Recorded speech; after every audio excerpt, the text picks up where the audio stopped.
Hello mga Zai and Zong. So, welcome to our Viwa sa Kinabuhi episode 5. So, kanina siya is nami ani sa Japanese tunnel dirira sa Davao City along Diversion Road. So, ang entrance diriya is 80 pesos kung gusto mo musuroy diriya. And nana na siya guide sa sulod. Yan yung mahal yung ginagawang soup, ma'am sir.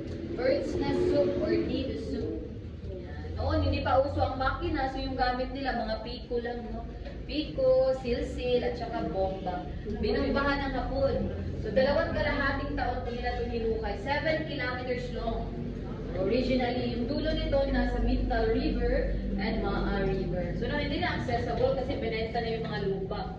Nahati na siya into different owner. Yung may-ari nito, reserve niya, dinevelop niya, ngayon naging tourist spot na ng Davao City.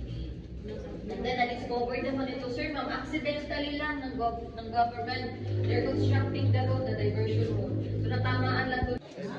So, di ba, brief lang to siya sa mga pwede ninyo ma-learn apan pag-anhin ninyo diri sa Japanese tunnel. So, visit mo diri kung dili mo taga Davao, hapit mo diri as tourist spot. Kung taga Davao man mo, visit mo diri kay para maka-learn punta sa atong lugar. So, di ba, naaday na ni diri So, taas daw ni siya, pero karon is mo na lang ni ang part na pwede ninyo masuruyan. So, medyo naguot na akong dugan pag-abot ani sa tumay kinipis na ang hangin. So, nagdali-dali ra ko gawas. So, mao to siya guys. Kung gusto niyo musuroy diri, na rin siya sa diversion road. Ato lang, bye for now.